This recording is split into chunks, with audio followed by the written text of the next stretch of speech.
You had your chance and then you blew it. That is the most absurd statement of the year. Nice. Nice. Oh, baby. I'm in my zone, I'm feeling it.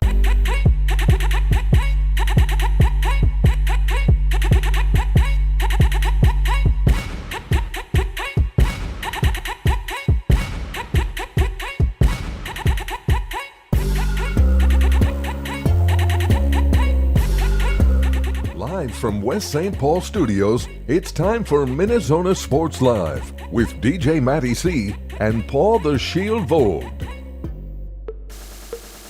And this is MinneZona Sports Live. We are back, yes! After a 1 week hiatus, we are back. Episode 197. We are back and ready to go. And without further ado, I'm your host, DJ Matty C, a.k.a. Matt Callan, a.k.a. Callan, a.k.a. Matty C, etc., etc., etc. And all the way from Granite City Studios in St. Cloud, Minnesota, Paul Vault, the Shield. What's going on there, Shield? We are living in a world where the easiest thing to do in the world of sports is win a championship. And apparently, the Boston Celtics did compete and just do such a thing. An easy championship, to say the least, playing over close to, if not 100 games, 400-plus quarters, winning against some of the top-tier talent that belongs in the NBA. But hey, everybody says it was super easy this go-round. But number 18, proudly in the rafters at TD Bank Garden as well. So things are looking good, but life has a way of reminding you it's not all sunshine, rainbows, leprechauns, and everything as well. Monday, Celtics win a championship. Tuesday, burn myself making dinner for the family. Wednesday, we've got a show. I don't want to know what Thursday has in store, but let's just hope it doesn't involve bodily harm at that point. Let's try and avoid that at all costs. That'd be preferable. Yeah, it's been a week. Yours truly was definitely had a heck of a day. A lot going on in the personal life with work and stuff and everything like that. But you didn't come here to listen to our spiel in our personal deals. But tonight, Voldy, we've got a pretty exciting lineup. We tonight induct a man that has continuously made and I'm going to quote, made an ass out of himself, which is one Clowntonio Brown. So we welcome him to the Hall of Shame, and I don't feel bad about it, to be honest with you. I don't either.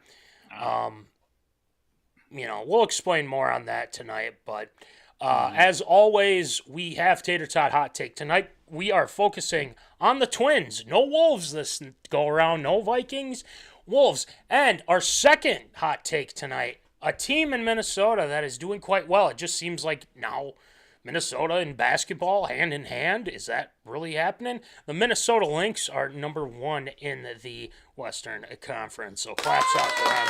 They do play tonight against the Atlanta Dream, and hey, they're cooking, and you know why they're cooking is because our guy Alex Zappa. I just wanted to throw that out there because Zappa's our guy, and we want to see the Lynx thrive. We will talk about that for hot take, like we said, the Hall of Shame and famous top 10, the whole deal, and ARA. We got a stacked ARA tonight. We're talking about those Twins jerseys. More on that later. Caitlinclark, not on the USA team. We'll talk about that.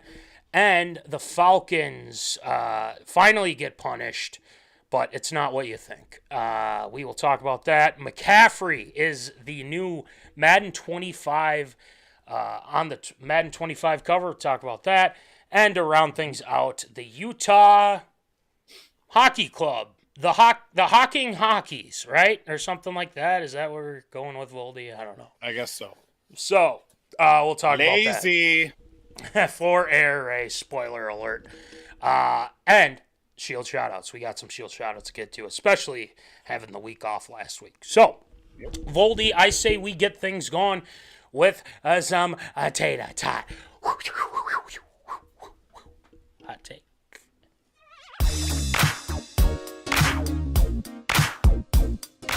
Fresh out of the oven, it's Tater Tot Hot Take.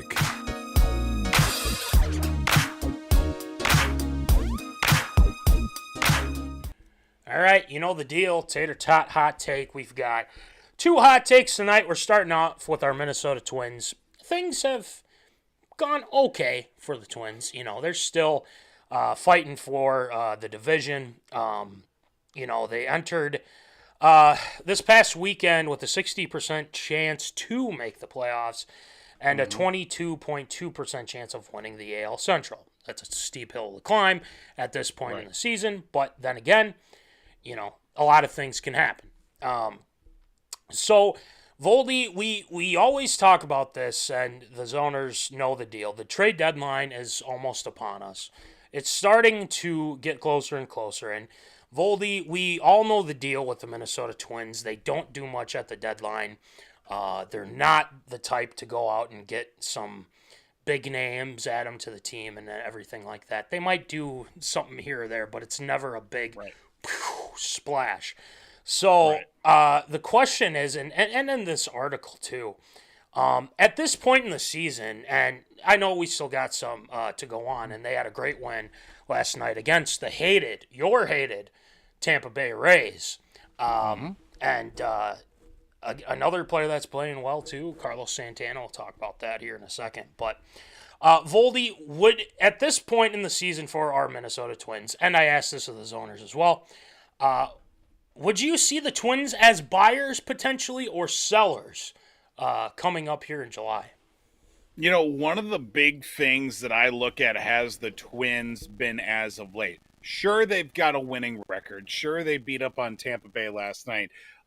Kudos to them on that. But looking at if they continue on and find a way into the playoffs, they are 0-14 against the Orioles, the Yankees, and the Guardians. Those are going to be the three teams you're probably looking at in the first round, some combination whatsoever.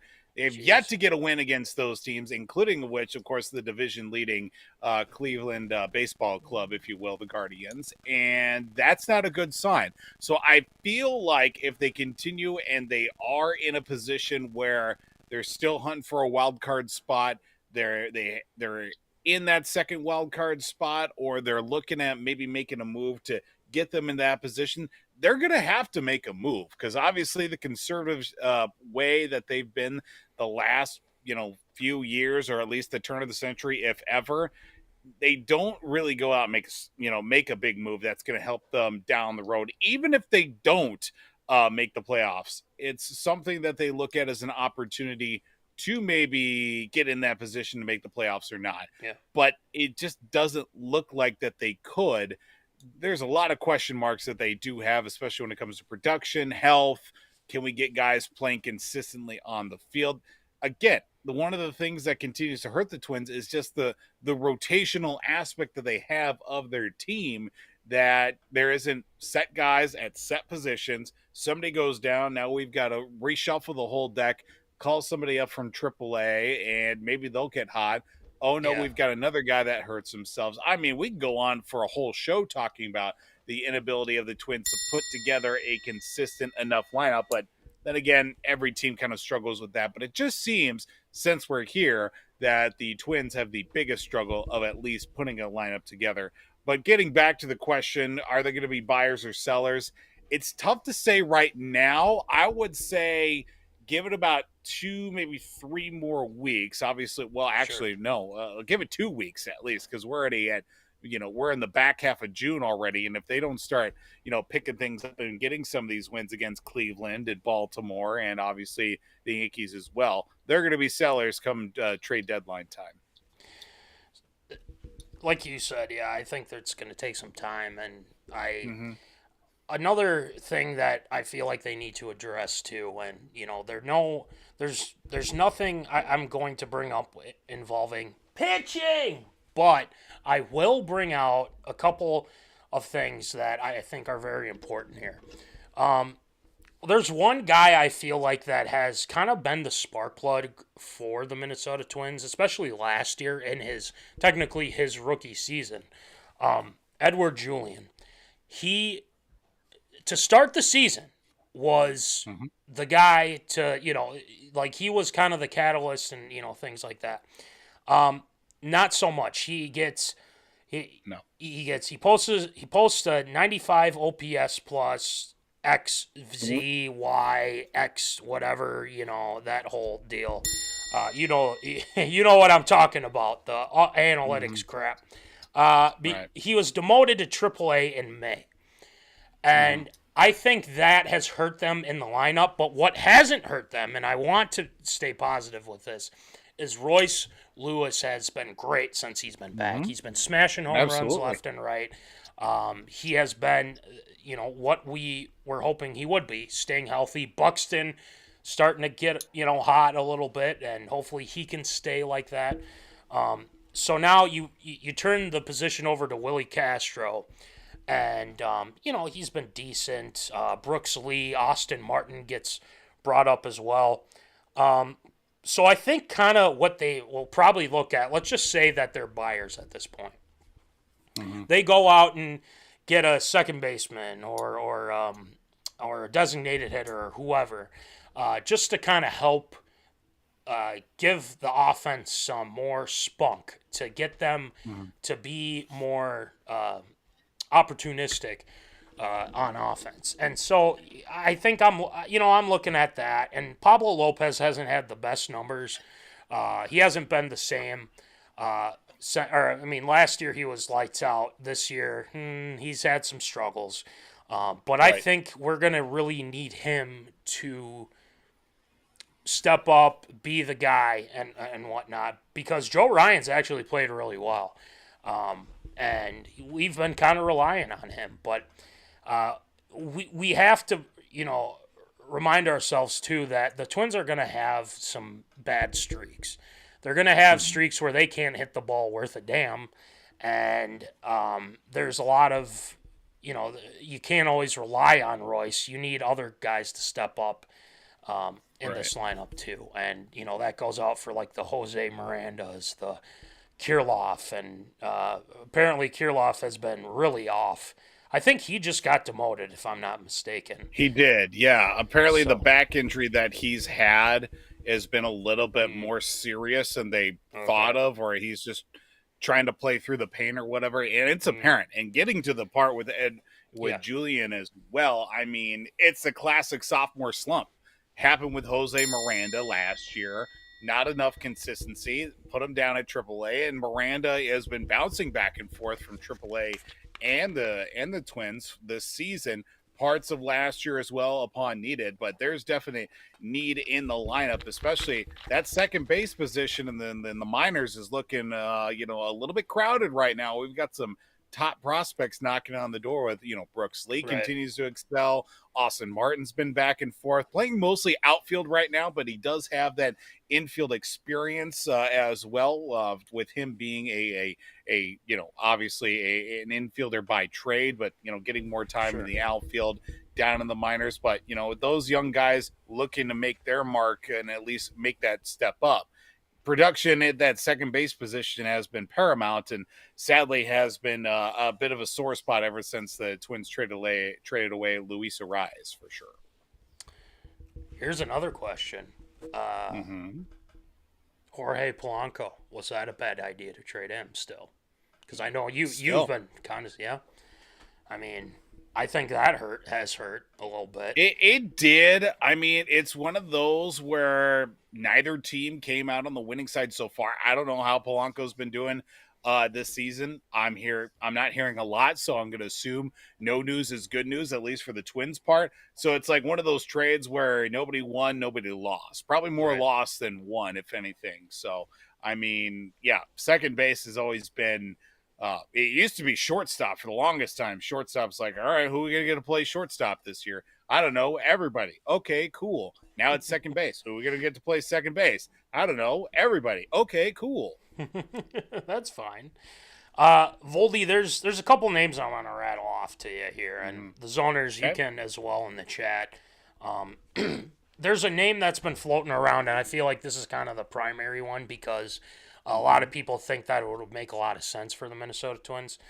Pete Alonso, he is with the Mets. There is some type of trade agreement that would potentially bring him here. I just want people's thoughts on that. And also a couple other names that I want to throw out here. Wouldn't this be something? Vladimir Guerrero Jr., Vladdy's a son. I wouldn't be opposed. I'm just saying. Christian Walker, Josh Bell, and your guy, J.D. Martinez. So, out of those guys, and I asked this to the zoners too, who would you want the Twins to maybe, take a, pun intended, take a swing after? I mean, the sexy pick right off that list right there is Pete Alonso. He is in the prime of his career right now. I mean, you want to say he's in the prime right now, but he's in New York. He has an off season or two. They're going to start saying he's a bum, but he's due to have a contract year. This is a contract year for him. Next year, he's going to be a free agent and obviously going to be looking for a big contract. There's going to be teams out there that are going to be willing to pay it. Whether the Mets want to go ahead and throw money on a burning fire, that is the Mets organization.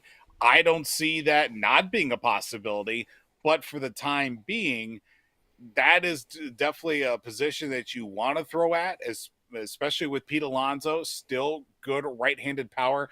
That's one thing the Twins have really struggled with, is finding a right-handed bat in their lineup, because and power specifically too. I mean, you look at most of these guys: Pete Alonso, right-handed; Vladdy Jr., right-handed; Christian Walker, I don't know enough about him. I think Josh Bell is a switch hitter coming up. Can't remember if he stuck with the left side or went to the right side. And then JD Martinez, even the back half of his career, he can still run into a few. So he's a right-handed bat in that lineup.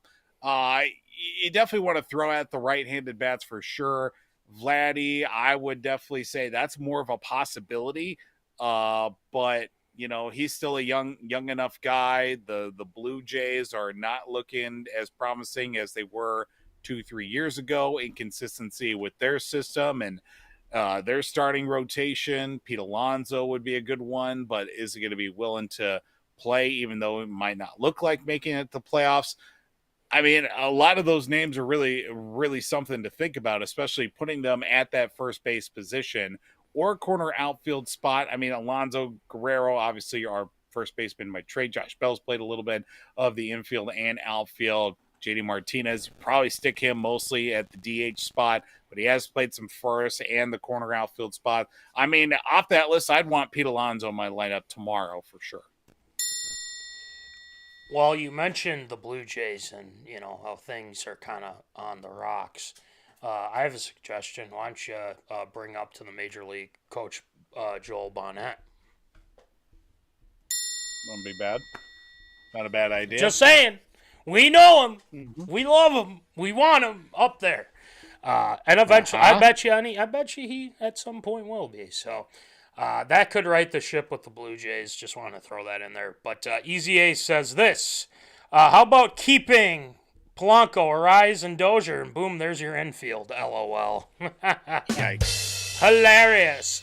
I think this is not two different times, but Dozier's been gone for a while now. Long while. He's still a Zona favorite since we did get the chance to totally meet Dozier. So I wonder what he's up to. You know what? That's a perfect where are they now, Voldy. We gotta keep that in mind. So Easy A, I mean, it was helpful. But I will say out of those bats, I'd take Alonso. My second would be Guerrero. Third, Martinez, and then Josh Bell, and then Christian Walker. I have no idea who Christian Walker is, so I apologize. Walker plays for Arizona. I just can't remember if he's a lefty or I want to say he's a right-handed bat. Okay. We'll have to take a look as well. Obviously, the bullpen is something that they should look into as well. You can't the thing is you can't have enough arms. I mean, they need to keep getting arms from somewhere and everything like that. Like Louis Varland has to step up a little bit and all that stuff. So just we need help. LOL. Mm-hmm. Well, yeah, I know that. We do. So hopefully that they can figure out a way to get something figured out with adding to the lineup because they desperately need it. And if they're going to have any chance at the division, this is what they have to do. But then again, we bring up these names and the poll ads are just sitting there laughing at us. So we got that going for us, and we hate the poll ads for it. So the Twins, I believe, play tonight, if I'm not mistaken. I thought I saw that. Because they played last night against Tampa, yeah. Yeah, and I think they play tonight. So let's see what helps. We'll see what happens with our Twins. We'll keep tabs on that and keep you guys in the loop. Mm-hmm. So let's move on to our next one. Voldy, I kind of used our Nas Reed thing with the Minnesota Lynx in this lower third. Acknowledge the Lynx. They are number one in the Western Conference right now. How? That's a great question. I'm glad you asked, Voldy. Wow. 11-3, and they're playing right now, actually, against the Atlanta Dream. Ooh. Kayla McBride has been on fire. Scored 19 against the Wings the other night. Nafisa Collier has been the, dare I say, very close to a Maya Moore-esque type of player here. So just saying. She's averaging 21 points per game. Courtney Williams has been fantastic, being the point guard, 10 points per game, over 5 assists. Field goal percentage, Alana Smith has been 51.6%. That is unbelievable, especially 12 points per game. So, Voldy, the Lynx have been kind of in this, I want to say, okay, I'll just say it, bottom of the barrel type of team these past few years. I believe their last title was, and correct me if I'm wrong, 2017. And I think so. Feels like 20 years ago, the last title. It feels like it. Yeah. It definitely feels like it. Especially since Maya Moore's been gone. There is a question I want to ask later on here, and I want your thoughts on this. But the turnaround that this team has taken, especially post Maya Moore, and to be honest, I thought she was going to come back, and she never did. But again, she won us a couple chips, and we can't complain about that. So Voldy right now, and they've beat the Las Vegas Aces, and that's super team. And they beat them. Yeah. So that's pretty good. Aces are trash this year, though.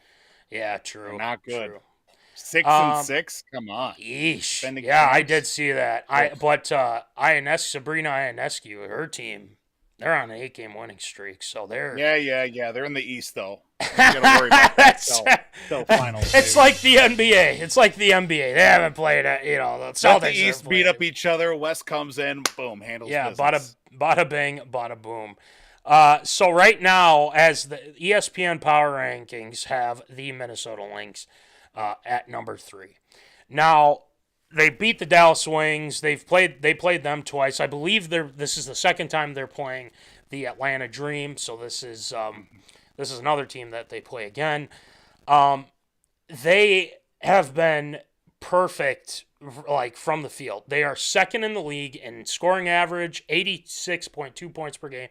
And scoring defense. So they're doing it at will. And I know Zappa probably knows more than us about this, but what do you kind of attribute this success to this Lynx team? And, they're young. They're very young, but they play together. They seem like they're very they play as a team. And, they might be a force to be reckoned with come playoffs. What do you think, Voldy? You really look at how the last couple of years have kind of panned out for them. I mean, last winning season was 2021, where they were 22-10. Then they go 14-22, 19-21. Now they're off to an 11-3 start, which puts them in the Commissioner's Cup final as well against the New York Liberty. Watch how that one might be very interesting. But I feel like, especially after the last couple of rough seasons that they've had in just, maybe not so much stockpiling, but just getting these, younger players developed, getting these top picks invested. Collier coming back fully invested as well. I mean, Caleb McBride putting up 19 against the Wings the other night too. That just really shows how the development of the squad, because we've seen it since Cheryl Reeve came in and obviously took over the team. Her coaching style really about development, building a team and building all the right pieces all around. Of course, we saw the end of course, that great dynasty with Maya Moore, Rebecca Brunson, Simone Augustus as well. All those great players, Lindsay Whalen in the mix there as well. That whole group right there, it took them a few years to find their roles, solidify their position, and obviously go off onto some very deep playoff runs and ultimately bring home a couple WNBA titles. This could be the very big start of that, but it ultimately works into, I don't want to say into the favor of the East, but, obviously you throw in all these, super teams like the Aces have been, the Liberty are looking good. You see how things are panning out with some of these younger stars coming up. The Connecticut Sun are looking better as of late too, with many players kind of stepping up in that Rachel East, Bannum. Rachel Bannum back where she started in Connecticut. But if you would have told me at this point at the start of the season that the Minnesota Lynx would be the number 1 in the West, I would have said have the other teams completely imploded and it's a 2-team race with Dallas or something like that. I don't know, some other irrelevant team that isn't the LA Sparks or the Vegas Aces as well. I would have said, what year is it? Is this 2013, 2015? What Lynx team are we talking about? But getting Collier, I know that when we got her a few years ago, and I remember early conversations about how with Zappa as well, talking about how she was going to be a major factor for years to come. It's starting to see because now we've got a lot more stability, I should say, with even Kayla McBride really picking up her game as of late. And you've seen how this experience coming together the last couple seasons and now starting to pay off. And hopefully it's just the start of many things to come along with this group that they've got right now.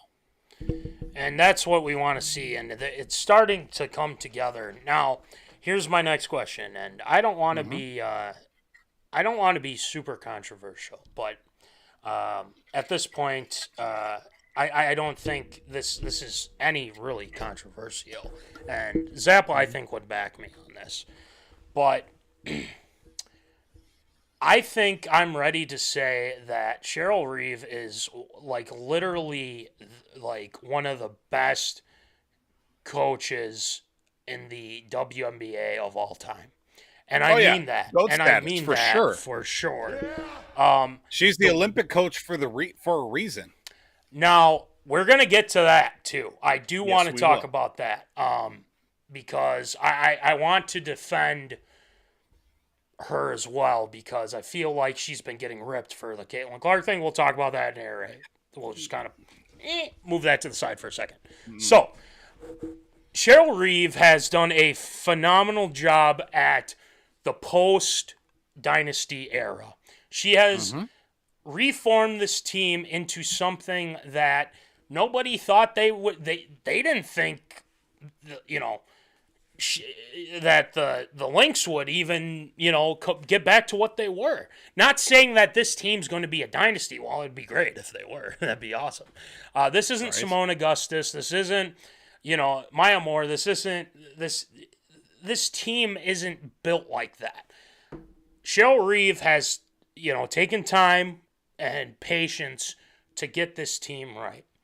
And with Nafisa Collier, was it last year that she had her baby, that she was gone? Yes. So I believe so. With her coming back, that helps. And, they had an injury with one of their, I think it was one of our second-year players that Zappa has talked about a lot. Which it hurts. But at the same time, this team plays as, quote-unquote, pardon the pun, a team. And they are being coached by one of the greatest to ever do it in the WNBA. Now, I do think at some point, maybe even down the road, we'll see. I think that NBA teams have to look at her for a potential head coaching job, or start off as. But I think she could be the coach of the Timberwolves. And I love Finchie. Don't get me wrong, love me some Finchie. Absolutely, I love Finchie. So, but if something were to happen or something like that, I think Cheryl Reeve would be perfect.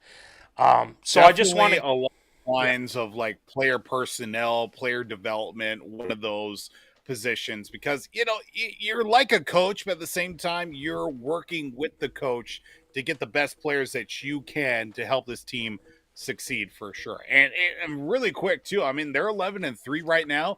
2 of their 3 losses, 1 point. 1 point losses against the Mercury, and then also it was early on in the season too that they lost against the Sun. So literally 1 bucket their way. We're talking 13-1 to start the season. And it's going to be hopping at the home game. I think it's a banner raising or the retiring the number of Maya Moore. And guess who's playing that day? Indiana Fever, Caitlin Clark. Yep. A lot built up with that.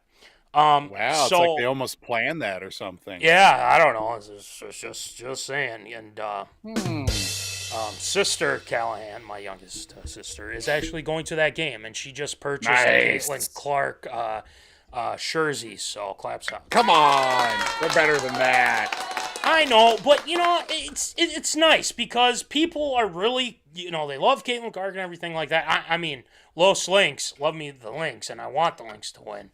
But, it's cool to see, everyone come together and whatnot. And that'll be a fun game to watch and be at. The sad thing was I was looking up just to see. It's like, I wonder how much a Rachel Banham Lynx jersey costs nowadays. Like, oh, she's on the Connecticut Sun right now. It's like, missed that by maybe a year or two.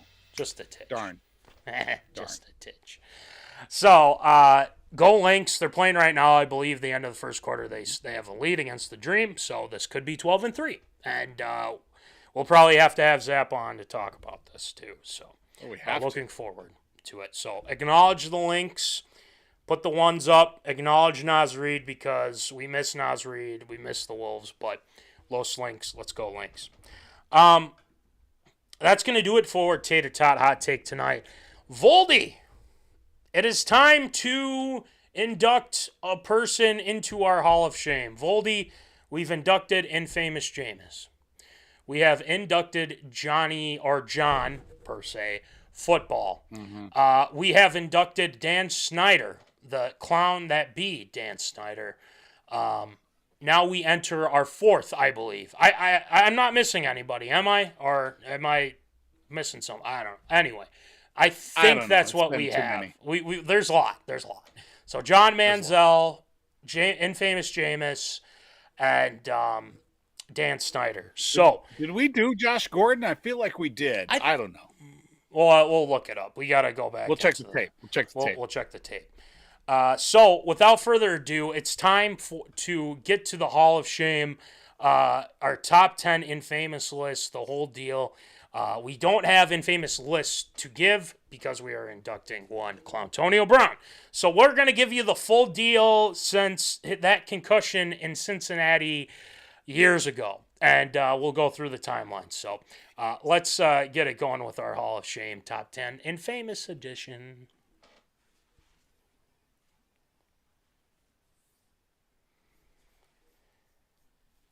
Locate file. Why isn't it not going? Come on, man. This is ridiculous. No. Give me 1 second. And the thing is Clowntonio probably got in here or something. You know that CTE, ESPN. What does he even call it? Like, do we even know, Voldy? Like, CT. Here's the list no one wants to be on. Infamous Top 10. I don't think we inducted one Donald Sterling. And they have that clip show. I don't know if you've seen that. That's been out. I have not seen it yet. It's on my list. You should check it out. I saw the first two episodes. There was a show I need to watch. Yep. Yeah, we got to check that out. Here it is, the Hall of Shame. We induct Clowntonio Brown to the list.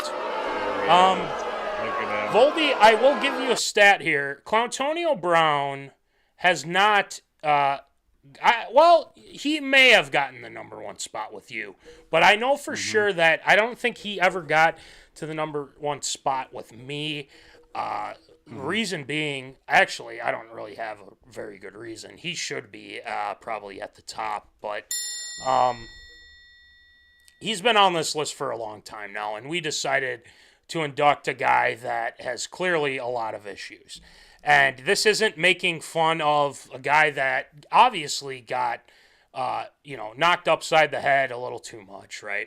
And I'm not saying, and, you don't want to make fun of that and everything was a bad injury. But it doesn't make, it doesn't cure anything for being a asshole. And that is, in fact, Clowntonio Brown, for sure. Ever since that hit on a cold or a rain, it was rainy in Cincinnati that night. I believe it was, playoff game. Vontez Perfect, I believe, was the guy that knocked the guys. Clowntonio upside the head and has never been the same. Voldy, it's a shame. It really is a shame because he had immense talent. He was on the Madden cover photo. He was a receiver that did it all. He could route run. He had the speed. He could do it. Big Ben had career numbers with Antonio Brown before then, and it was a troubling exit for Clowntonio Brown in Pittsburgh, throwing tantrums on the sideline, getting into it with Mike Tomlin, and Good luck with that. So let's go to December 2018, Voldy. Clowntonio Brown left the Steelers in 2018. Seen on the site, like I said before, unhappy, mad about lack of targets, doing the whole wide receiver diva thing. So they have an emergence with Juju Smith-Schuster, and Juju Smith-Schuster was awesome, and except for the TikToks, which really hurt his success. But that's neither here nor there. The thing with Clowntonio Brown is that once you start acting up like that, you know your days are numbered as a Pittsburgh Steeler, because Mike Tomlin doesn't put up with that crap. I can tell you that much. So what does Mike Tomlin do for all the outrage? He benches him. And then he dropped, and this was before he dropped the bombshell in demanding a trade.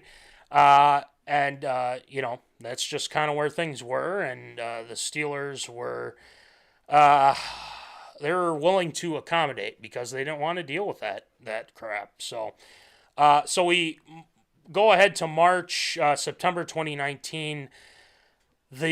At the time, Oakland Raiders, Voldy, the Oakland Raiders, and what a mess that was. There was a report at the time that he was going to be traded to the Bills, so there wasn't I don't think Stephon, well, maybe, I don't know. I don't know if Stephon would have went to Buffalo then if that were the case, because that was just a year after, so him and Josh Allen, that would have been interesting, but then again, I could see it being an absolute disaster in Buffalo. So he gets traded to the Oakland Raiders, and they were actually the Hard Knocks team that season. And you think, oh, yeah, things are well. Him and Mike Mayock and John Gruden are going great. It's like there's nothing to be worried about. And, it didn't go well. He didn't go to training camp.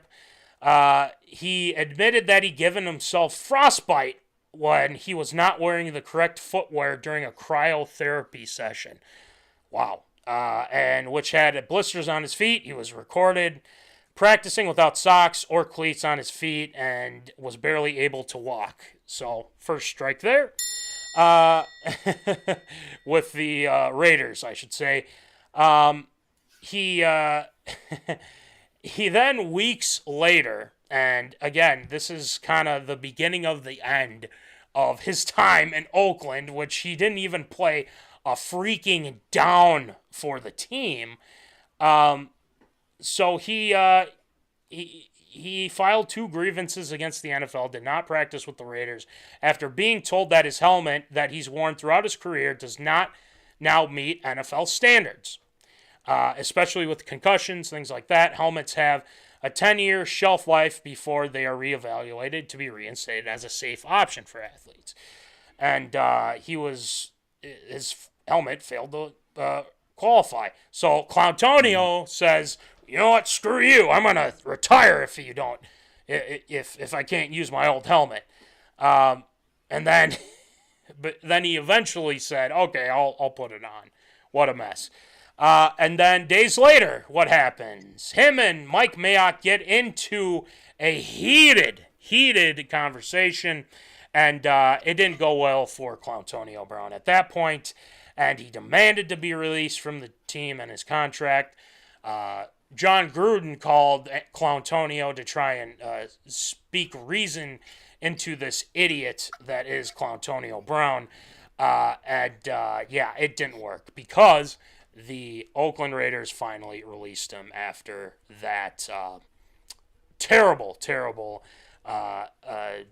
encounter. And there are some players, I think it was, Max Crosby said something like, AB was cool, like he wasn't like a cancer or anything, things like that. Well, he kind of showed his true colors with the Raiders there. But it would only get worse, Voldy and Zoners, for Clowntonio Brown. And safe to say that Clowntonio is is a free agent. The Raiders have to eat up some cap because of it, and kind of go from there. So, Voldy, your New England Patriots picked up the one Clowntonio Brown, and he had a good game against the Dolphins. He caught 4 passes, 56 yards, and a touchdown. Not too bad. Best 1 week rental I've ever seen. Yeah, exactly. But released just days later after allegedly intimidating text messages sent to one of his accusers of sexual and personal misconduct that had been reported on just days before he signed with New England. It just keeps getting worse and worse and worse. And in June 2020, 8-game suspension from the NFL after he was in violation of the NFL's personal conduct policy. So we got that going for us. And then he comes back October 2020 with Tom Brady and the Tampa Bay Buccaneers. And they win the freaking Super Bowl. Who would have thunk? Yep. He did score a touchdown in that game, Voldy, and with everything that was dropped, the legal issues were dropped, everything's fine. He's living with Brady. Things are going great. And, he kind of feels like the same Antonio Brown at that point. We didn't really hear much. But then, December 2021, against the Jets, Clowntonio returns to his old ways. And he was arguing with Coach Bruce Arians on the sidelines. He took off all of his clothes except his shorts and threw them into the stands whilst being dressed to play against the New York Jets. And just happened before halftime. And Arians said immediately after the game that he was no longer a Buccaneer. Clowntonio Brown took an Uber himself from the game and posted about it on the social medias. And he stated, Clowntonio stated he injured his foot and was being forced to enter the game, something the team denied. Since this point, Brown has not been picked up by an NFL team and has continued with a number of bizarre and concerning actions. So let's move ahead to October 2020. Clowntonio exposes himself in Dubai, and Tom Brady and Giselle attack. With that being said, not like an attack, but being an asshole, pretty much. Video emerged on a holiday in a public swimming pool, allegedly naked with his genitals on display. The video was taken in May, apparently, and then later that month, Brown started to take shots at his former friend in Brady, joking about his alleged divorce with Giselle. He continued to torment his mentor up until the last weekend when he posted a picture of Brady and Giselle with his face photoshopped over Brady's. So, we got that going for us here. A guy that brought you back, and he decides, you know what, I'm going to, call him out, which is not a good idea. So, Voldy, I have everything up until that point. I believe the next one is him owning an arena football team or something like that. So, I'll let you continue. And then filing for bankruptcy, Him owning a team up in Albany, not paying anybody, team folding, yet coming back without his ownership. And now he's filing for bankruptcy, even though he seems to be doing all right financially. He's got 4 kids now, apparently, too. He's got at least 4 kids. One of his sons is 17 and already 6'3". He's going to be pretty good. There's a lot going on with this. I think the real jumping off point, like we started with, was talking about when he got hit by Vontaze Perfect. First off, that cost me some money in that contest because I had Cincinnati winning that game. That ultimately ends the drive. They end up winning, and I'm going on to another run at that same time. Then there's another moment I remember on shortly after that, next season after that, towards the end of his tenure in Pittsburgh. Punt return, running right up the middle. He gets past the first wave. He gets past 10 Cleveland Browns. He's got 5 teammates in front of him, 1 Cleveland Brown player. It's the punter. Gee, I could just go right around this guy easily. No, He goes full up and he kicks him. Shasisa! Sparta kicks the damn punter. Not even no touchdown. A flag on the play, costing them field position, and then going further beyond that. I mean, you get him one game with Tom Brady in New England. Then you get him for half a season in a Super Bowl run in Tampa Bay with Tom Brady. And then it just continues to go further and further down the list. I mean, we don't even really talk about the time in Oakland because of the fact that he wasn't even there a whole season. He was barely there even 3 or 4 weeks in the preseason. And I feel like at that point, there was a conscious decision made by Antonio Brown, the old Antonio Brown that put in the work, that put, 8 consecutive 1,000-yard seasons, 7 Pro Bowls, 4-time All-Pro, leading receiver, and I think 4 straight years or something like that. He went from that guy, and he went into this other character of Antonio Brown that we saw from after winning the Super Bowl in 2020 and onward at that point, or in 2021, whenever when the Super Bowl with Tampa Bay. From that point on, Antonio Brown of old of Pittsburgh was gone.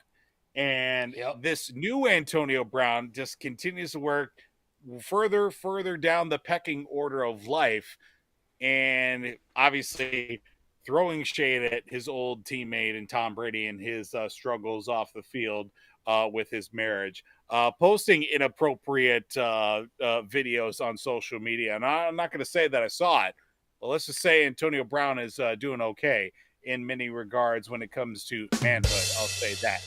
I actually did listen to a podcast. I think it was either today or the day before. No, it would have been yesterday. Him talking with, Ryan Clark, former teammate, Fred Taylor, Channing Crowder as well. The guy is a cartoon character nowadays. He literally was answering the same question, using the same couple of different answers for every question that was thrown right at him. Like, I almost want to feel bad for the guy, but I feel like at the same time, this is all a front he's putting on. And could he still go out there and get you some yards? Absolutely. I think so. But I feel like with the way that he's turned himself into like a Logan Paul, a Jake Paul. We're just out here trying to get clicks and likes, and we're on the level of like Logan Paul and Kanye West, shook together and had a baby. You get Antonio Brown, and that's where we're at this point. I'm just worried about how much further down into the dumpster that we go here with Antonio Brown. And I'm genuinely scared for him and his kids at the same time, because it's just completely ridiculous. And he so rightfully deserves a spot in the Hall of Shame. So, a couple things. One, the CTE thing, I believe it. And obviously there's been greats that have struggled with that. And, they're not themselves. I don't care how many times this guy denies it, he has it. And he's making fun of people that say that he has it. He thinks that, he thinks that, he's above everybody else and that he can, do what he wants. He can do the CTE, ESPN crap. I don't really care, and I don't really follow it. And to be honest, a lot of them are not funny because, this is, like you said, is for the likes, for, for attention. But the one thing that doesn't excuse Clowntonio Brown is a lot of the domestic violence issues against women. I believe he was throwing, he took a live video of him completely being a jackass to a woman throwing, I think he was throwing, and I quote, and we're going a little bit past, we're right at 13. He's throwing dildos at this woman, which is just awful in general, and especially doing it live and trying to embarrass somebody. That's first of all terrible. And who would? I mean, does he even have kids? I think he does. Yes. Your kids see that and whatnot. You got to think, my dad's a freaking lunatic, and he is. It's like, well, just blame it on the CTE. That's just how he's acting this way. Still not But an guess excuse. what? He's not asking for help. He's not asking, I don't have it, whatever it be. That's a bunch of bullshit. I'm sorry, it is. And it doesn't excuse him from acting like an asshole and posting stuff that's super inappropriate and very offensive too. He has had all the talent in the world, and he throws it away right after that. Especially not getting the ball and bitching and moaning that he's not, that he's not getting the ball in the Steelers. And Tomlin's like, fine, see ya. And the Raiders deal with him, and the Raiders are a mess. And he leaves that. He goes with Brady, the guy that's willing to go the extra yard and go to bat for him. And then he goes and does what he does with the Jets and takes, against the Jets and leaves the stadium and everything. You can't trust him. You can't trust him. And the scary thing that I think of all this is that he's going to continue to spiral, and there's nothing anybody can do about it. And that's sad. I mean, it is sad because the guy was a hardworking football player when he started. Like you said, with those 1,000-yard seasons, I believe 8 of them, if I'm not mistaken. Correct. And all of a sudden, after that hit, nothing was the same. And it just The guy was shows. a advertising pitchman for like Pizza Hut and like AT&T and some ridiculousness. Yeah. I mean, the guy was at the height of his career. How's business? Booming. It was the big thing with him. Then he decides to throw that all away and not seek the help that he should desperately have. So he deserves a spot in the Hall of Shame. It's too bad, especially for a player that had immense talent, and he was a fantasy football staple as well. Yep. Go ahead, Voldy. How about this for you? Antonio Brown, Pro Football Hall of Fame? Question mark? No. Interesting. The stuff that he has done in what he has done now, I'm not a fan of. I don't think. Oh, he so you're deserves giving a him spot. the Kurt Schilling treatment of Major League Baseball Hall of Fame. You're giving him the character clause. But Kurt Schilling doesn't expose himself in broad daylight, and Well, I mean, he says some Different controversial sports are things, different. but Yeah, Clowntonio well, he's Brown, an asshole. I mean, especially with the domestic abuse and how he treats Fair women, enough. I think that's a telltale sign. But Fair enough. I wouldn't say, I think it's a little bit different. I'm not going to give him a Kurt Schilling treat. I'm just saying this dude, Clowntonio Brown, he deserves a spot in the Hall of Shame. So we'll give him that for a clown That'll work. that he Hey-o. is. So, congratulate or shame on you, or I don't even know what to say. Shame on Clowntonio Brown. Hey, If he ever tunes into this, he'll probably come and try to, make fun of us and things like that. But the comeback I have to Clowntonio Brown is this, and we're gonna get to ARA here in a second. But my message to Clowntonio Brown is this: get help. That's all I gotta say. yeah. Get help, dude. Like you desperately need it. You sound like an idiot. Get help. Somebody talk to this clown, because he is clearly not himself. So, just saying. Might want to consider it. And I believe he took shots at Big Ben, too, on one of those barbershop At least. deals, I think, too. So, yeah, mess. A big old mess. So, with that being said, that'll do it for the Hall of Shame Top 10 and Famous List edition. Voldy, we've got some good ARAs tonight. We're going to revisit some stuff we've talked about at the beginning of Tater Tot Hot Take. We're going to delve deep into those Twins jerseys and give our thoughts on that. Caitlinclark not being on the USA team. We're going to try to defend Cheryl Reeve. And the Falcons finally get their punishment from the league, and then we have the Christian McCaffrey being Madden 25, and then finally we wrap up things with the Utah Hockey Club, the Fighting Hockeys, or something like that. Yeah, we'll go with it. Anyway, let's get this going with some observed or approved. It's time for everyone's favorite segment, Absurd or Approved.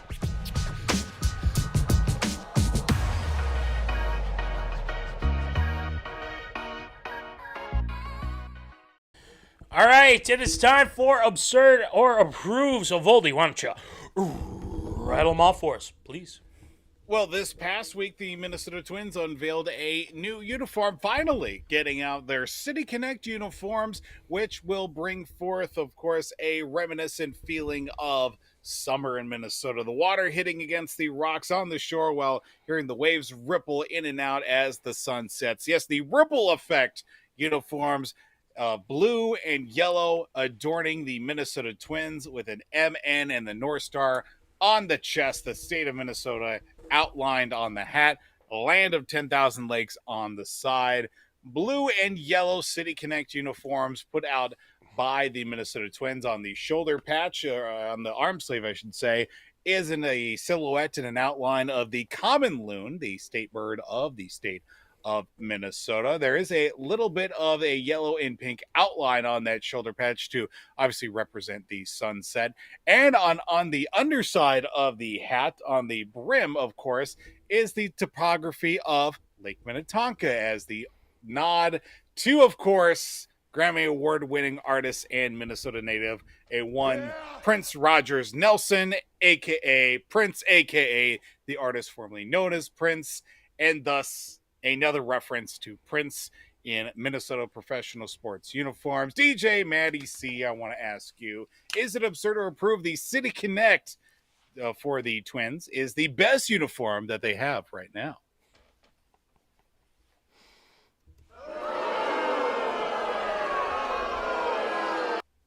Nope. And first of all, I know you got the Prince thing, but I want to bring something up here too. I know that we are the lake of 10,000, or we are the land of 10,000 lakes, excuse me. Mm-hmm.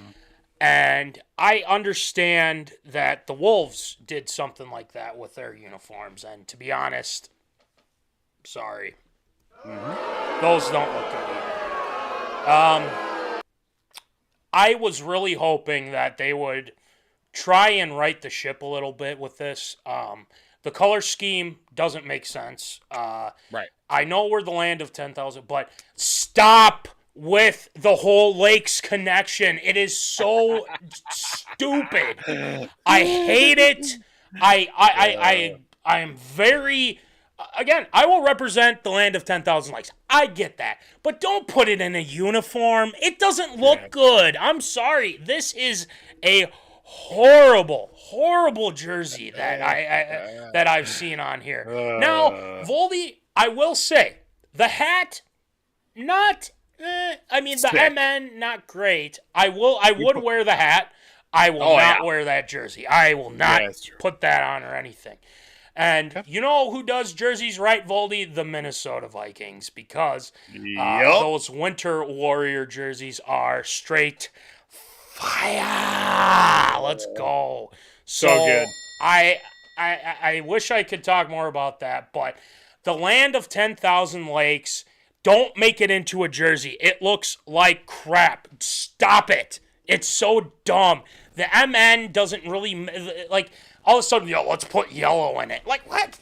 Are you turning into the Minnesota Vikings? Like, are you gonna, copy what they do? Which would be kind of cool, I will say. But sweet. The yellow doesn't make sense. The whole, look at the waves thing and everything. Like, I don't care. Stop adding that to the whole thing. It's like, well, that fits our ideology. You want to have water moving around, feel the flow. Stop it. This is stupid. I don't like the jerseys. I don't like the fact that they keep incorporating lakes and stuff like that. Look, if you're going to do something a little bit better, because honestly, I feel like they just kind of half-assed it, which the poll ads like to do a lot. So this doesn't surprise me. But I will say the hat I kind of like. And, yeah, this is by far one of the worst jerseys that I've seen a Minnesota team don. So, Voldy, it's absurd, but what do you think? You know, I'm going to say, let's just get this out of the way right now. It's absurd. I think the pinstripes, the road pinstripes, are probably the best ones that they've got right now, even though I feel like they should have had a red jersey in their repertoire to throw in there at the same time. Look, the hat is awesome. Out of all of this, I love the hat. You put the state of Minnesota on anything, I will buy it. My wife will buy it. Anybody in their right mind will buy anything with the state of Minnesota on it. The one issue that I do have, can we please, for the love of God, stop referencing Prince in everything? Prince is dead. Move on. He died in 2016. Stop it. Let sleeping dogs lie. Yes, he was a great artist.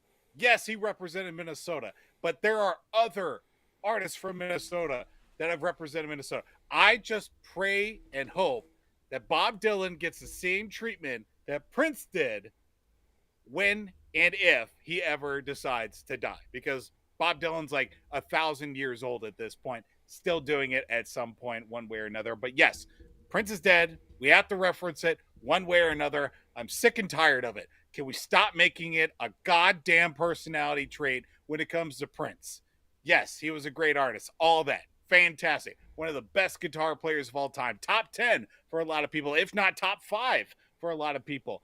Uniform itself, I know the City Connect is supposed to really represent, you know, the city and everything and all that. You know, a lot of designs are kind of off the wall a little bit when it comes to color schemes, design, logos, and all that.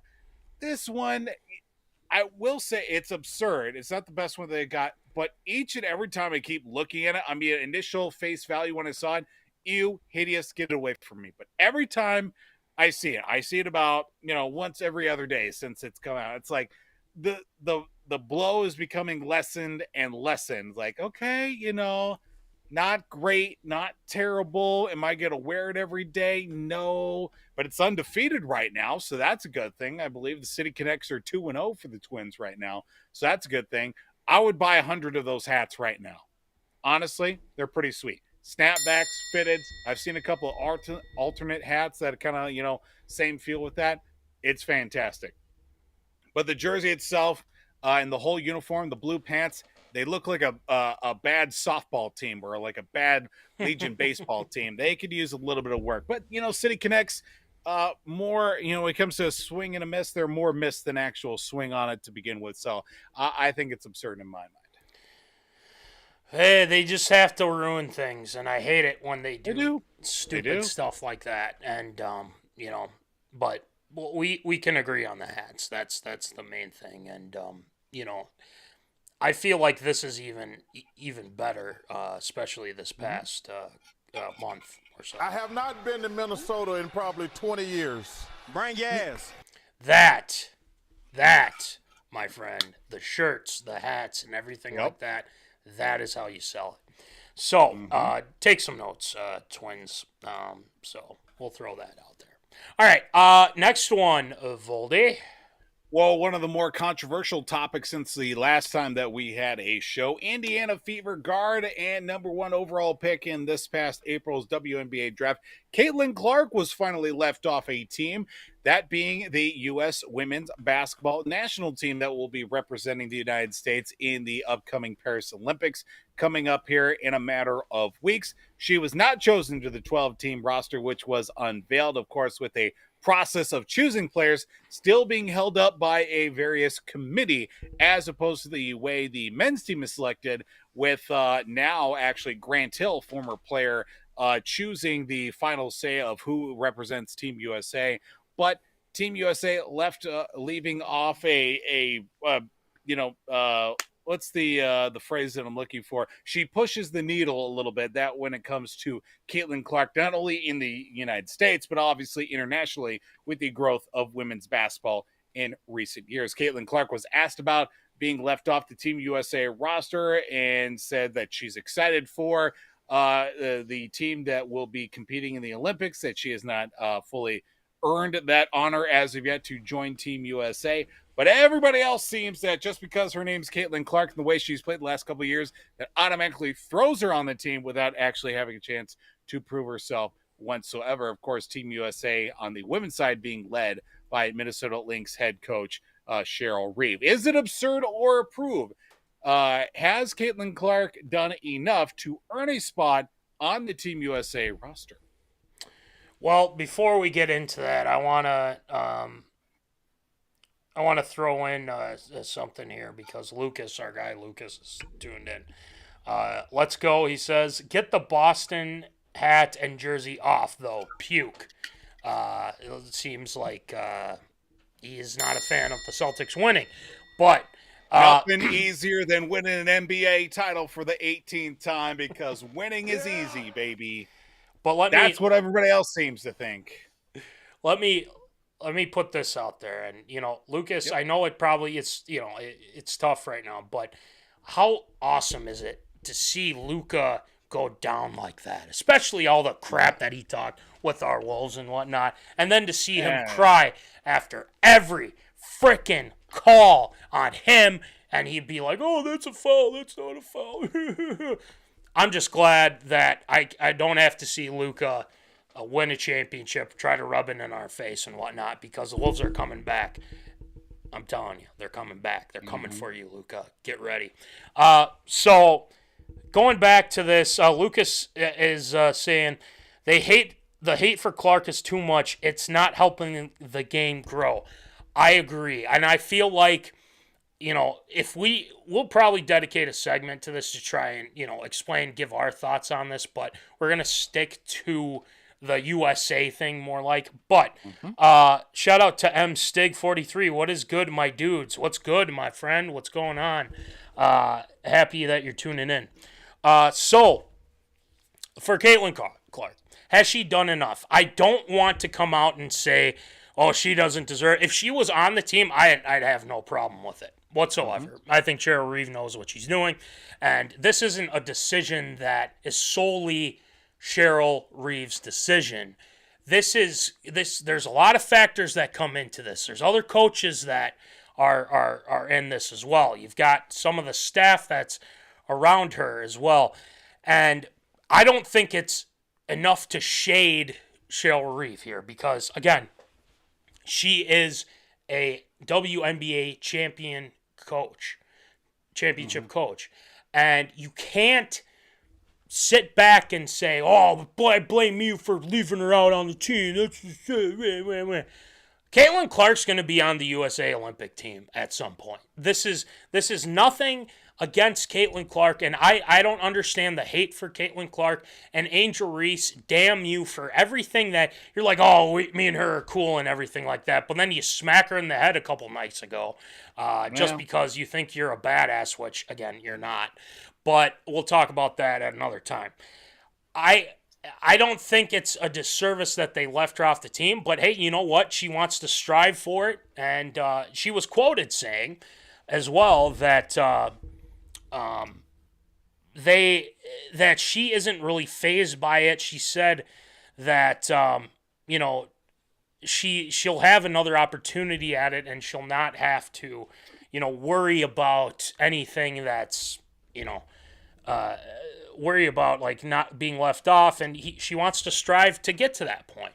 And if she was on the team, hell yeah, let's go. Let's win that gold. And they have a team to win that gold, I will say. Nafisa Collier's on that team, Asia Wilson, and Kelsey Plum as well. So they're pretty stacked. And the fact that people are blaming Cheryl Reeve for not putting her on the team, first of all, you don't know what you're talking about. Second of all, they're going to win the gold, and it's just going to be like that. So I don't blame Cheryl Reeve. I don't blame the Team USA in general for leaving her off the team. I think the outrage about it is kind of ridiculous. But don't hate on a person that is bringing eyes to this game. I mean, for for goodness sake, I mean, this whole college season was Caitlin Clark. Now the WNBA is Caitlin Clark. She will get her opportunity. So, I'm not going to say absurd, but I'm not going to say stamp of approval. I'm glad they left her off because I'm not.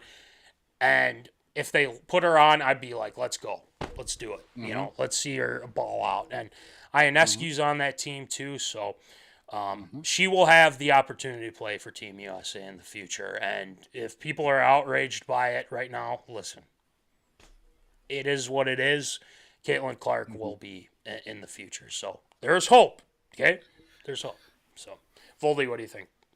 I see it from a few different vantage points. I'm not glad they left her off the roster, but I'm happy for Caitlin Clark that she's going to finally get a break for the first time in probably about 2+ years, a significant enough break, because she has been running nonstop probably for the last year and a half. I mean, she has gone from national championship game, off season, to a full season, to obviously another national championship game run, to WNBA draft, preseason, now into a season. The girl just needs a nap. She needs a nap for like 3 straight days and then go from that point on, because she has been running, 100 miles an hour ever since, start of not this past season, but the season before, just because of the name and what she has done from college now into the pro level as well.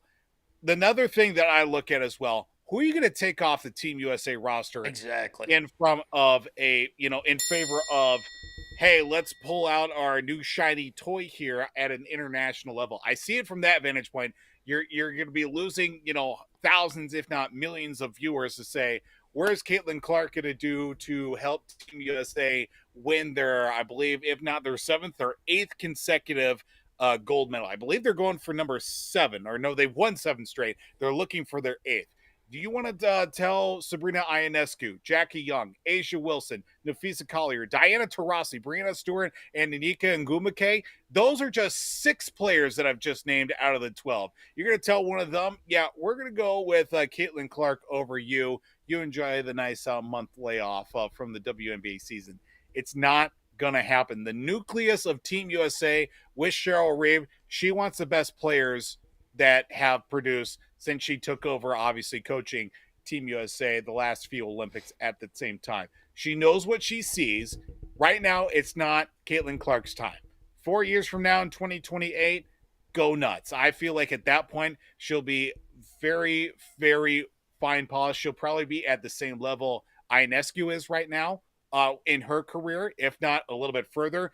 Obviously, Brianna Stewart has done nothing but blossom from going from Seattle to New York, winning a title, going from that point, obviously playing with greats like obviously Ionescu, Sue Bird, who will not be playing for Team USA this go around, but Diana Taurasi is playing in her, I believe, her 6th Olympics as well. She's turning 42 this year. You want to send the GOAT out with a gold medal. Is it going to be an easy road for Team USA? And I've even heard, too, that some people are even thinking about, well, Team USA's got to lose now because it's going to prove a point that they should have had Caitlin Clark.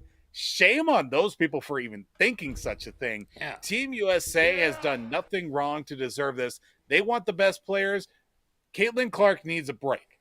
A month off from playing. Obviously, she's going to be filled up, obviously practicing, getting her reps, staying in shape for the season overall. And ever since that announcement came out, she's not making Team USA.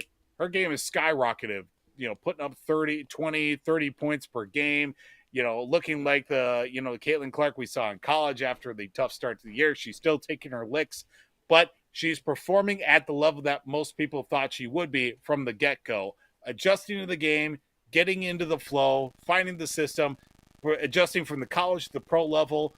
Her not being on Team USA is going to be a blessing in disguise for her 4 years from now. Now going into 2028, if she does make the team, it's going to be a much bigger blessing for her to take her game that she is probably, taken off from this point now, 4 years from now, and it's going to be nothing but the best for her at that point. It's just not her time. Is it absurd? Whether it's approved or absurd, I think, I'm going to go out and say, I think it's got my stamp of approval. I don't think It's not that she hasn't done enough. It's that she's done too much now at this point, whether it be to her detriment or not. She needs a break. She needs to, she needs a break. Obviously, that's the big thing out of it. She needs to rest, think about her pro career down the road, and watch Team USA take a gold medal. So that way she can have something to work for even more 4 years from now. Well said. I think there's a lot to dissect with it, and there's people out there that that are just big kids. I can't believe they would do that, and it's like, relax. She'll get time off. She'll be healthy and ready. They're on a 3-game winning streak, I believe, the Fever. So they're starting to put things together. So yeah, stop crying. All right, next one, Voldy. Well, finally, decisions have finally come down that the Atlanta Falcons will be docked a 5th-round pick selection in the upcoming 2025 draft, as well as be fined $250,000, a drop in the bucket, if you will, for violating the NFL's anti-tampering policy related to the free agent signings that they've had, while the Philadelphia Eagles will not be given such treatment as well for their tampering after of signing running back Saquon Barkley. Of course, the free agent period that the Falcons did sign did include quarterback Kirk Cousins, wide receiver Darnell Mooney, and tight end Charlie Werner. With everything that's gone into the conversations from the end of the previous season up to free agency and further with the signing of primarily Kirk Cousins is the one that we're looking at here in this situation, with the Atlanta Falcons just being docked 1 pick, a 5th-round pick, and a little bit of cash on the side. Is it approved or absurd? Should harsher punishment have been enforced on the Atlanta Falcons? Not even a slap.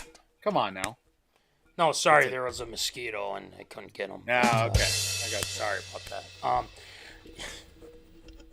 I don't think it's even a slap on the wrist, like you're just saying. I think this is just thanks for your 5th round. We appreciate you, giving us. We really showed you who NFL gotcha. Yep. Listen, tampering, everybody does it. I get it. Okay, there's no ifs, ands, or buts about it. Teams do it, so be it. But the fact that Kirk, and again, love me some Kirk, but Kirko blatantly said that he was talking with people within the Falcons organization before it started, is a telltale sign that this should be a harsher punishment. Now, the question is, what type of harsher punishment would you say? I think the Vikings deserve a 1st-round pick.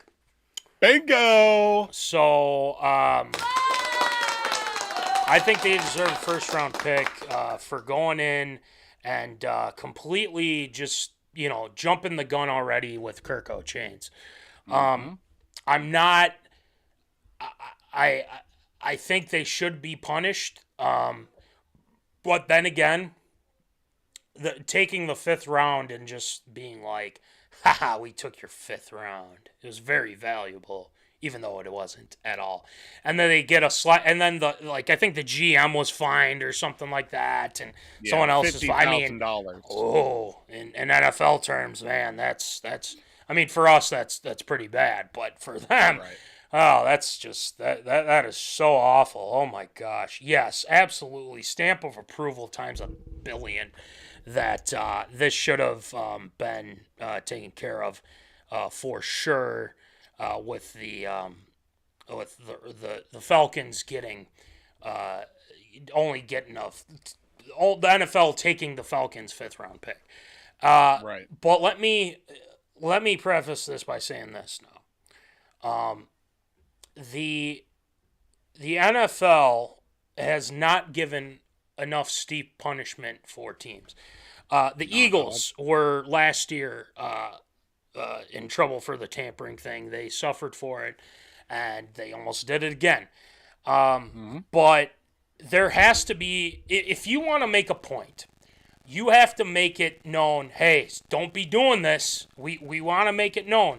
The NFL is more like, okay, we're just doing something because people are outraged. Let's just take a 5th round. Listen, the NFL, shame on you for promoting that type of thing. And I am not a fan of the way that this was handled. And the Vikings, it basically didn't give the Vikings any leverage to try and get him back, because it was like, well, Atlanta's already jumped the gun. It's ridiculous in my mind. The Vikings should be compensated for a 1st-round pick, at least a 1st-round pick. And they should take the 1st-round pick for next year, maybe even some extra, like then throw in the 5th, the 6th, the 7th, or something like that. But you need to give us that at least. If Kirk's blatantly saying that right in front, like, oh, me and the trainer were talking, like, yeah, that's you can't do that. So I figured this would be the case, and the NFL can suck it, because this is just nothing, absolutely nothing. Oh, we took a 5th-round pick. Ooh, a couple fines. Ooh. So, Voldy, what do you think?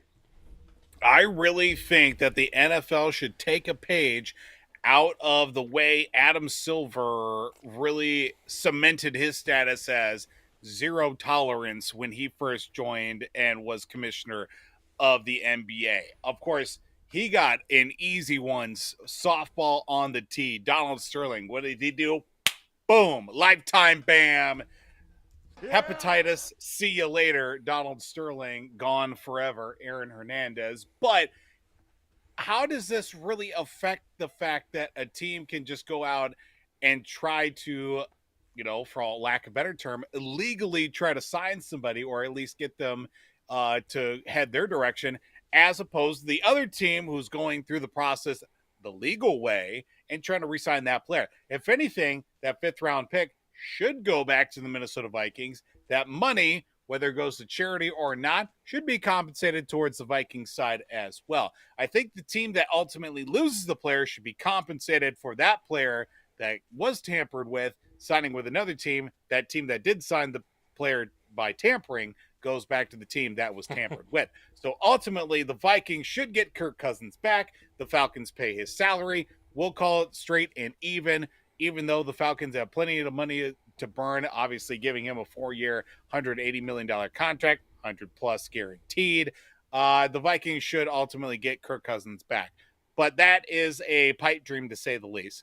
I think that there should be compensation towards the Vikings side when it comes to ultimately losing their starting quarterback and franchise player at that point, beyond at least franchise quarterback in Kirk Cousins. But you see how, ultimately it should be a slap in the face against Kirk Cousins, Darnell Mooney, and Charlie Werner. The NFL is saying you 3 guys altogether are only worth 1 first-round pick and $250,000 cash. Meanwhile, back in 2023, when the Dolphins decided to tamper, they lost a 1st-round draft pick by trying to sign Tom Brady, and lost a 3rd-round pick this past year in the draft for trying to sign Sean Payton. Now that should really light a fire under these guys as well, by only being worth a 5th-round pick for the tampering side. I think it's definitely not enough. It's completely absurd in my mind. Punishment should definitely fit the crime. They tampered illegally. They should lose a lot more. 1st-round pick should be given back to the Vikings as compensation for losing old Kirko Chains. The Dolphins thing, and I think it was a Sean Payton, Tom Brady type of deal. Yeah. I mean, good Lord, what a bunch of... This guy's Phil, help me out here. Mm-hmm. He's always been like this here. Yeah, I'm sorry. That was pretty dumb. But with Kirko Chains... You like that? Why did he think that was a good idea to say that? I don't know. But... Again, there really wasn't much to be said other than, we're taking a 5th-round pick. So, it's ridiculous. Anyway, next one, Voldy. Well, of course, just now the 3rd running back ever to be selected to the cover of the NFL Madden franchise. Christian McCaffrey is also the first San Francisco 49er to grace the cover, as it was announced this past week. That Christian McCaffrey will be the cover athlete for a Madden NFL 25 as it'll hit stores August 16th. If people still go into stores to buy Madden 25, I don't know where you download it. I'm not a video gamer, never reported to be. I am very weird in that regard. Never played video games growing up. I don't smoke, drink a little bit, as if you've seen here on the show once or twice before.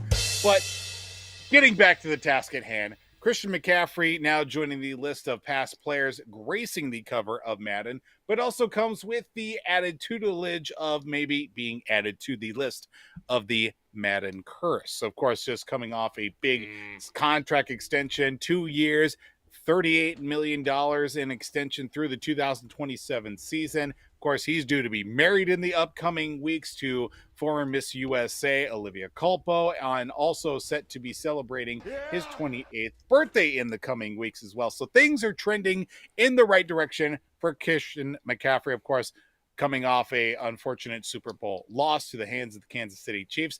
But with everything that has taken place with Christian McCaffrey now being named, of course, to the Madden cover, is it possible, absurd or approved, that the Madden curse will continue with CMC on the cover for Madden 25? I think it was somehow broken at some point, but I don't know. People just got, bring that up with it. Yes. Curse is real. Yep. Hey, the Kirko curse is real too. Just saying. Bingo. But let me say this. I think it's great that he's on the cover. I did not know. I'm glad you brought this up. That he is the only San Francisco 49er that has been on the cover. That's really, I did not know that. So happy for Christian McCaffrey to get the cover. But as for the Madden curse, I feel like it's been broken maybe a couple times. I mean, TFB, I think, won a Super Bowl after one. I think it was was it Madden 18, 19, whatever it was. Nothing could stop 17. the GOAT, though. Yeah, and there's that. That's a good point. And I think Patrick Mahomes, if I'm not mistaken, too. Well, they were both on it in Madden 22, I believe. So, yes. I think it's technically somewhat been broken, but I don't think it's going to affect him because he had a stellar season. Don't get me wrong, and I think he's deserving of it. There's been some injury issues that he's had, so it wouldn't surprise me. But I'd give it about a 60-40, 60% that he will be able to, break the curse per se and have a really good season. 40% being, he gets hurt. They, spiral downhill. Brock Purdy just absolutely sucks the last, not as what we thought or whatever. But I think it's absurd. I don't think the curse will continue. You can get Madden you can download it on your specific console, or you can still go in and get it, or you just order it off Amazon, GameStop, they send it to you. So there's many ways to get it. There's many ways to get it. So, I think it's absurd. I don't think the Madden curse will continue. What do you think, Voldy?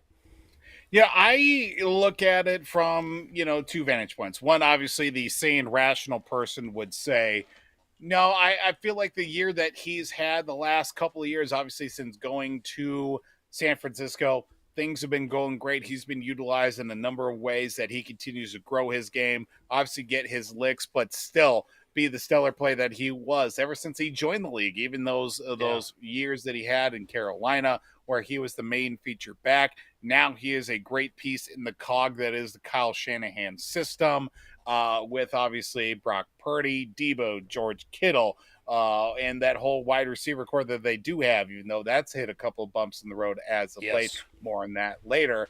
I feel like it won't affect him in regards of his production. He's still going to get his touches over 2,000 yards in total scrimmage yards, 21 total touchdowns.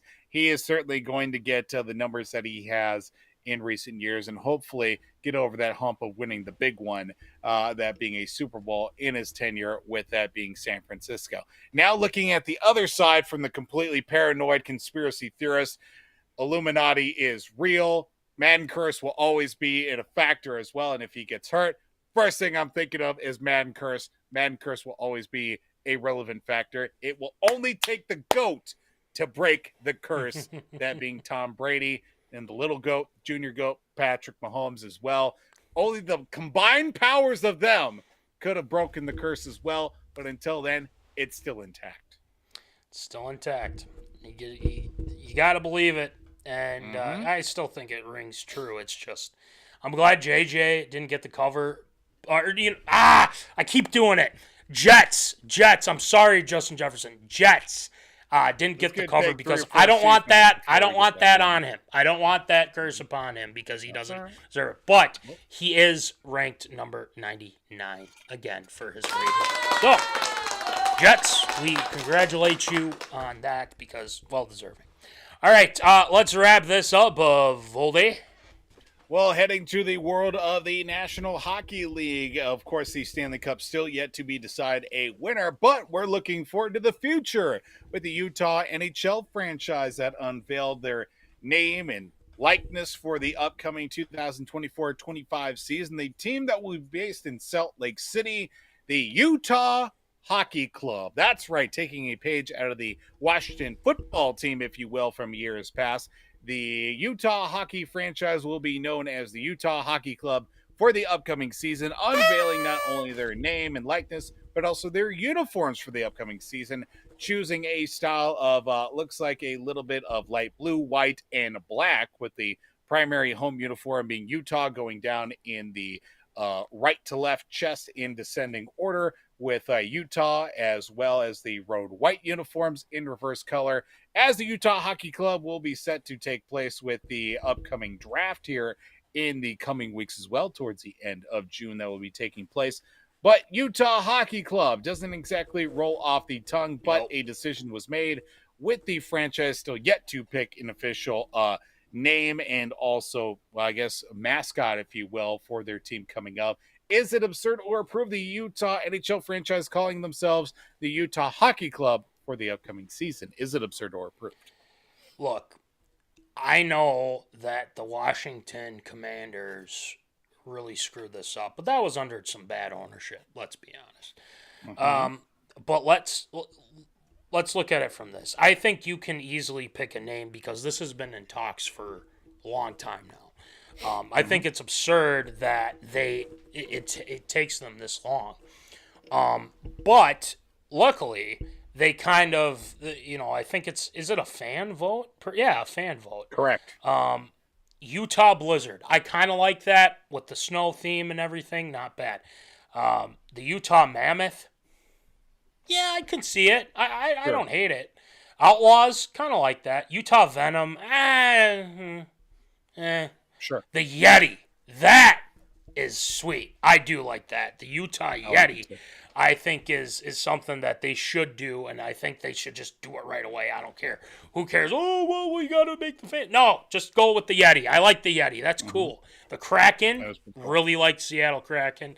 That whole deal is cool as well. But as for the name, look, the hockey club, the Hawking Hockeys, as we put in this lower third here, Voldy, it's so bland. It's just like, ugh. It's like, it's just hockey club. Okay. Yep. Weird. So, it's absurd. I go with the Yeti, roll with the Yeti, Utah Yeti. It rolls off the tongue. Just perfect. I love it. The Utah Yeti. Sweet. I think it's absurd. But I like the color scheme. I do like the color scheme. I like the jerseys. It's not terrible. It's not terrible. It's better than the Twins deal. I can tell you that much. Sure. But, I think it's absurd. I think they can easily pick a name that's good. The Yeti, please. So, Voldy, what do you got? Looking at the uniforms for a little bit as well, I like the fact that they went with the black as their home uniform. It's a nice little touch right there. Light blue on a hockey uniform just does it for me and a lot of fans as well. So they went with the black for the home and the white for the road as well. But calling yourselves the hockey club for a season, like 20 years from now, you're going to look back and it's like, why did we do that? Why didn't we just call ourselves the Yeti to start and just roll with it? I kind of like the Yeti. Like at the start of this, I'm like, Utah Outlaws, perfect. Rolls perfectly. I like it. But the Yeti, I mean, you could get some financial coverage as well. Yeah. You get the brand Yeti to sign on as well, and put that on the side of the helmet. You are covered more ways than one when it comes to financial compensation, especially when it comes to a new franchise in the NHL for the upcoming season. Hockey club, it's a cop-out. You're telling me that in a number of weeks you couldn't find and get a uniform and obviously a team mascot set up in that time? I know that the fact that you're coming from Arizona to Utah and just making it up as you go, that's a lot going on. But I feel like getting a name and also a proper uniform and obviously a proper mascot for the upcoming season would probably be up on the list a little bit, as opposed to, all right, we're just the hockey club for a season. We'll make it up from that point. It's sad. Could you imagine when the Minnesota Wild came into the league? They're just like, no, the hockey club, Minnesota hockey team. That's who we are for the season as well. Of course, they were an expansion team. It's not like they were moving from Vancouver or something like that after the season ended. But is it absurd or it's absurd. I mean, you got to try at least a little bit harder. It's a cop out, honestly. It really is. It is a cop out. I wholeheartedly agree. Like the Outlaws, like the Mammoth, Venom, Blizzard, I could definitely see. I kind of like that. That's kind of, it rolls off the tongue good too. So hopefully they get that rolling here sooner rather than later. So great job with ARA this week, Voldy, as always. And we got some Shield shout-outs to get to. We were off last week. We got to get to them. There's special Shield shout-outs coming your way tonight. But again, this is something we enjoy doing, and there's some good, and obviously we want to remember some great people that have passed on to the next life. So without further ado, let's get it going. What's up? Shout-outs. Shield shoutouts.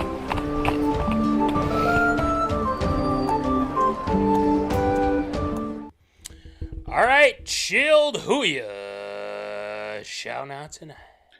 Well, of course, we do have to start off Shield shoutouts by a happy belated birthday to our own Matt Callahan, DJ Matty C. Of course, this past week, happy belated birthday. Hopefully you enjoyed the week off that you had this past week and a little bit of fun, sun and fun, if you will, on a little vacation. So happy belated birthday to you there, sir. Appreciate it. Do have to send a word of congratulations after 17 seasons in the association. Alhorford, finally an NBA champion as he won his first title with the Boston Celtics on Monday night. The first Dominican-born player to win an NBA title as well. Fun fact on Al Horford as well. So congratulations to him. So hopefully he will make that adjustment if he decides to come back for another season or maybe hang them up as well. Certainly well-deserved for his time and putting in a number of years in the league as well for Al Horford. Sadly, this past week and also in the last couple of days, we've lost a few people in the world of sports and also in the world of life as well. One person as well, former teammate of mine, also a friend as well for the SMSU baseball program and in life as well, past his years of SMSU in life in the Mankato area and further. Shanesellner sadly passed away, former teammate of mine, really good guy, 4 years at SMSU, a starter, really was a vibrant personality on that team from the word go. Didn't get, caught up in the moment of playing college baseball, just went out there and played, was a really good guy, a lot of good friends. I know that we lost touch over the years. Last time I talked to him, sadly, was at this point of time last year when we lost another former teammate of ours in Cody Larson to sadly life as well. So I definitely want to send our condolences, best wishes, not only to the SMSU baseball family, but his family as well, the Sellner family, him being a coach, manager, player for the Waterville Indians town ball team down in South Central Minnesota. A tough time for the Sellner family, but we send our condolences, and hopefully Selly is knocking them out of the park in the next life as well. Sadly, we did also lose in the world of major sports, former Los Angeles Lakers legend, executive, and mastermind of a lot of championships in his time, whether playing, coaching, being an executive, or even helping scout talent. Jerrywest, the logo, passed away this past week as well. I remember a number of years ago in an interview, he was talking about how everybody keeps throwing out the word dog. And, well, Jerrywest wasn't a dog. He was a wolf. He used to eat dogs. And that could have not been a more perfect sentiment for the type of player he was. But as a person, a lot of people coming out, just, him being a somebody that you would sit down with and he would listen and he would talk with you and not just, pass conversation, but ultimately, invest his time into you and everything with that. So sadly, the logo, Jerrywest, did pass away. And ultimately yesterday, a baseball legend, and a lot of people did have things to say. Of course, williemays, the legend, of course, with the New York and San Francisco Giants, passed away at the age of 93. Another legend that we have lost, and ultimately did pass through the great state of Minnesota on his way to the major leagues, from the Negro Leagues into the major leagues, playing for the Minneapolis Millers at one point in AAA, on his way up to, of course, playing with the Giants for a number of years, winning world titles, and ultimately some of the greatest moments in baseball. A hand with williemays sadly did pass away at the age of 93 yesterday. And that will do it for Shield Shoutouts here this week. All right. Well done, Voldy, as always. Thanks, Shoutouts. Thank you for the birthday. Yes, it was good. And then, yes, I do feel old. I do feel like I need a walker. Man, you can get plenty of sleep. You don't have 2 kids. That's true. I really can't complain. I mean, I agree. I understand. Living it up, you bachelor, you. Yeah, exactly. But a lot of exciting things happening, Voldy. We are getting to that point of episode 200. We have been in talks. We've talked to our former guests, and we will want to have new guests on here as well. We will be contacting people to hop on the show. We'd love to send you the link to hop on, chat with us, do some stuff, do some giveaways. We've got a lot in mind as well, so be on the lookout for that on the socials medias. It's going to be a fun time, and we always keep it real here on MinneZona Sports Live. We appreciate everyone that tunes in, and especially that tunes in a little later too. This is something that is a milestone, and a lot of people people do this kind of thing, and we really appreciate you guys tuning in each weekend, and appreciate that even though when we're off, you guys still chime in and whatnot. So we appreciate it. With that being said, Voldy, we got merch. We got plenty of merch. We got sweatpants, we got shirts, we got stickers, we got hats, we got quarter zips, we've got tumblers, we've got I think I already said stickers, but anyway, we do got that. So a lot of things. So we have the limited edition hats. Voldy, the 4th of July is coming up, and what better way to celebrate this 4th of July than the American flag hat? So make sure you talk to one of us. We can get that to you, and you can be Mr. Patriotic on Mr. or Mrs. Patriotic on the 4th of July. Shout out to W2 Performance, our guy, Will Chell, at www.w2performance.com. Thank you to National Fleet Graphic, Crown Rental, Tyler Knutson, the victorious P.O.D, Tyler Hermann, Jack Vickers. That's the fantasy football starting to heat up a little bit. So more on that later on in the coming months. And make sure you check out TLS Performance, Troy Stoudemire Jr., the Popcorn Bucket List, Nick Dahlhoff, Ryne, Rhino, Myhrberg, and Omni Entertainment. The Rhino just had had another child, so congratulations. Yeah. Mitch Ribby was on this past week. I did kind of tune in for a little bit of it. He's probably feeling good about the Bears, and we should get Mitch on here. Love to talk with that. So shout out to those guys. Make sure you check those guys out as well. So that being said, that's going to do it for episode 197. We appreciate you guys tuning in, and we can't wait. We're getting closer to episode 200. So be tuned in. We'll have more on the socials medias, and we'll catch you next week. So without further ado, remember, folks, as always, keep in the zone. Holla!